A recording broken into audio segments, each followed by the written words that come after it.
Welcome friends. আজকাল আমরা অনেকেই ঠিক সময়ে ঘুমোচ্ছি না, রাত জেগে থাকছি এবং সেটার কারণে নিজেদেরকে অনেক কুল বলছি এবং রাত জেগার কারণে আমাদের কিন্তু দেহে অনেক রকমের সমস্যা হয় বা হতে পারে। কারণ ঘুম এমন একটা শারীরবৃত্তীয় প্রক্রিয়া যেটা অত্যন্ত পক্ষে গুরুত্বপূর্ণ আমাদের দেহে। ঘুমের সময় মানুষ রিসেট হয়। পরের দিনের জন্য আবার প্রস্তুত নেয় দেহ। পরের দিন আবার সচলভাবে কাজ করবে। একটা দিন রেস্ট নিল পুরোপুরি ঘুমের ভেতরে রাত্রে। তারপরে পরের দিনের জন্য সবকিছু সেট হয়ে আবার ফিরে আসবে। এরকমভাবে একটা শারীরবৃত্তীয় প্রক্রিয়া স্বাভাবিকভাবে ঘুমের মাধ্যমে সেটা পূরণ হয় এবং কেউ যদি না ঘুমোয়, রাত জেগে থাকে, তাহলে তার যে সমস্ত রকমের জিনিসপত্রগুলো হয় বা দেহের ১২টা বেজে থাকে, সেই জিনিসপত্রগুলো আমরা ২-১ টা ভাবে বলার চেষ্টা করছি কয়েকটা। সবার ১ম এ লিভার দিয়ে শুরু করি। লিভারে অত্যন্ত পরিমাণে চিনি তৈরি হয়। অত্যন্ত পরিমাণ যদি লিভারে চিনি তৈরি হয়, তাহলে অ্যাডভান্স গ্লাইকেশন হবে। কারণ আগে যখন মানুষ বিপদে পড়লেই একমাত্র রাত জাগতো। আর রাত জাগলে লিভার এরকম একটা সংকেত পায় যে লিভারকে অনেক বেশি চিনি তৈরি করতে হবে। আর সেটার জন্যই অতিরিক্ত চিনি তৈরি করার ক্ষেত্রে এজ বা অ্যাডভান্স গ্লাইকেশন প্রক্রিয়া শুরু হয় এবং দেহেতে অ্যাডভান্স গ্লাইকেশন প্রক্রিয়া শুরু হলে তোমার বয়স তাড়াতাড়ি বেড়ে যাবে, বুড়ো লাগবে এবং বুড়ো তাড়াতাড়ি হয়ে যাবে।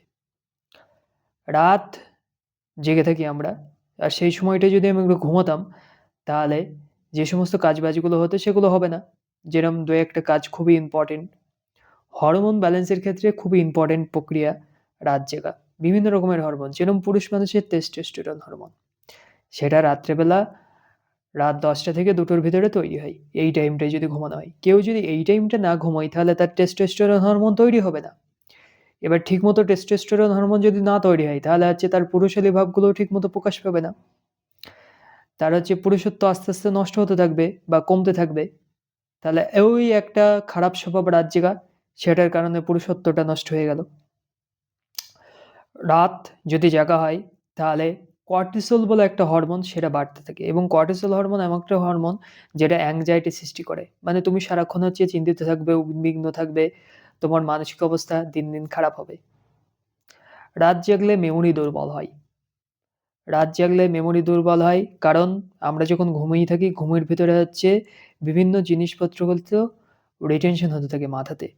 কেউ একটা স্টুডেন্ট ভালো পড়াশোনা করে, সে যা দিনে পড়াশোনা করেছে সেগুলো রাত্রে কিন্তু মাথাতে প্রসেস হয় এবং সে যদি রাত্রে ঠিকঠাক না ঘুমায়, তাহলে কিন্তু তার সেই পড়াটা মনে থাকবে না। তারপরে স্কিনের ক্ষেত্রে বলছি, স্কিনের ভিতরে যে কোলাজেন থাকে, সেই কোলাজেন সিনথেসিসটা রাত্রে ঘুমোলেই ঠিকঠাকভাবে তৈরি হয়। এবার কোনো একটা মানুষ যদি রাত্রে না ঘুমোয়, তাহলে ত্বকের ভিতরে যে কোলাজেন থাকে, যেটা স্বাভাবিক পদার্থ, যেটা ত্বকের সজলতা বা এই যে তরুণ ভাব, এইটা বজায় রাখতে সাহায্য করে বা একটা বাচ্চা ভাব বজায় রাখতে সাহায্য করে, সেই ব্যাপারটা নষ্ট হয়ে যাবে। কোলাজেন সিনথেসিস হবে না, কোলাজেন সংশ্লেষ হবে না রাত জেগে থাকলে। তাহলে এই ব্যাপারটা খুবই বিচ্ছিরি ব্যাপার। মানে এই যে একটা মানে নবীন বা তরুণ একটা মুখ, বাচ্চা একটা মুখ বা বয়স ধরে রাখার একটা ব্যাপার, সেটা রাত জাগলে হবে না। তারপরে কিডনি বলতেই পারি। কিডনিতে প্রচুর পরিমাণে প্রেশার পড়ে যদি কেউ একটা রাত জেগে থাকে। অত্যন্ত প্রেশার পড়ে এবং কিডনির সমস্যা হতে পারে, বিভিন্ন রকমের সমস্যা হতে পারে। তারপরে স্টোমাকে অ্যাসিড আছে আমাদের, আমরা সবাই জানি। আর রাত জেগে থাকলে সেই অ্যাসিড বাড়ে, গ্যাস তৈরি হয়। রাত জেগে থাকলে পেটে ব্যথা হয়, গ্যাস্ট্রিক ইরিটেশন হতে পারে, অনেকের আলসারও হয়ে যেতে পারে। তারপরে তার নিয়ে এন্ডোস্কোপি করা হচ্ছে, এসব বীভৎস রকমের বিচ্ছিরি অবস্থা। এরকমভাবে রাত জেগে থাকলে হাজারটা রকমের খারাপ জিনিসপত্র নিজের দেহের সাথে হতে থাকে।